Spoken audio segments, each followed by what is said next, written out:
Pérou News aujourd'hui, tout ce que vous devez savoir sur le Pérou. Frustration et lutte, un étudiant universitaire exige justice après l'incident de Matute.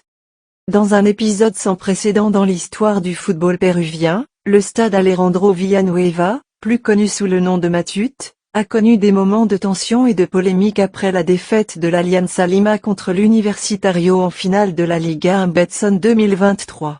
Une panne soudaine, l'exposition, l'insécurité et le mécontentement dû au manque de récompense a généré une série de plaintes de la part de l'Universitario. La panne de courant, survenue juste après le match, a déclenché une série d'événements malheureux, dont la suspension de la cérémonie de remise des prix. L'administration de l'Universitario, dirigée par Jean Ferrari, exige des sanctions exemplaires, soulignant des irrégularités dans la sécurité et la conduite de l'Alianza Lima, faisant allusion à une possible préméditation pour éviter la célébration du rival. La polémique a donné lieu à une enquête du ministère public, tandis que l'Universitario demande la suspension du stade Alianza Lima. La cérémonie de remise des prix, initialement prévue à Matute, sera déplacée au stade monumental. La tension entre les deux clubs s'intensifie, marquant une étape négative dans l'histoire du football péruvien.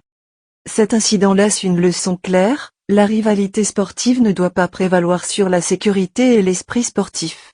La poursuite de la victoire ne justifie pas des actions mettant en danger les joueurs et les supporters. La lutte pour la justice et la transparence doit prévaloir, même dans les moments de célébration et de triomphe. Puisse cet épisode rappeler l'importance de maintenir l'intégrité dans le sport, au-delà de la compétition sur le terrain.